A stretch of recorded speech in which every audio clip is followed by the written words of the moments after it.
Hey, this is Mark with the Practical Still. We're going back to the bottle, sort of, on early times. I say sort of because a few weeks or a month back, I bought some of these.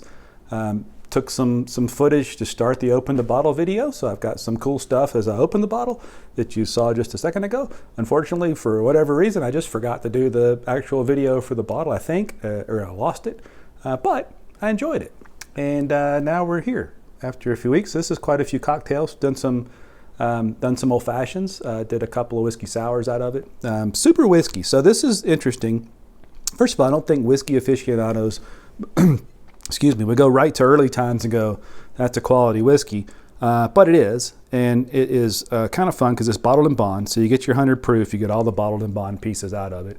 And I gotta say that there's a lot of flavor in what is likely a 4-year-old whiskey, because that's part of the bottled and bond requirement. I doubt it went much longer than that.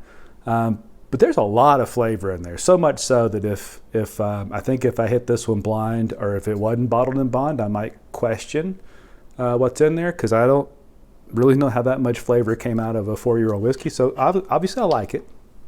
And it 23 or $4 or $25 for a liter, not a $7.50 but $1,000. So a liter worth, that's an awfully good deal. And I've found it enjoyable as a sipper, but it certainly makes a heck of an old fashioned. And probably the only disappointing part was with and you'll notice that in the initial setup, with the seal on it. It's a pretty cool looking setup, and the label's got an old style to it that's fun. Once that comes off, it's a kind of a cheap bottle with a screw top, which, it's $20-something, so I'm in, but it could be more fun than that. But and I don't know why that stuff matters, but it does, because it's the whole experience.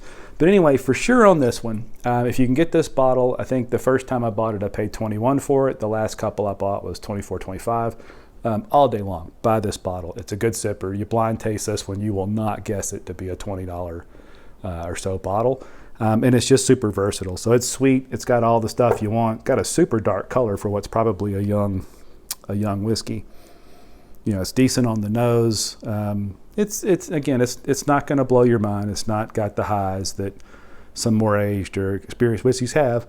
But it also just got bought by Buffalo Trace, so there's a lot of the snarky folks that are out there saying, well, this will be an allocated bottle at $70 before long. Probably not, but I got a few just in case. So I think this is a buy.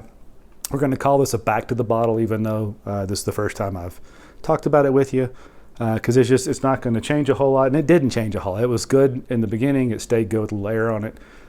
So I think it's a buy. Go get it. It's certainly something you can proudly serve at functions where you don't want to have folks putting $70, $100 whiskey in Coke.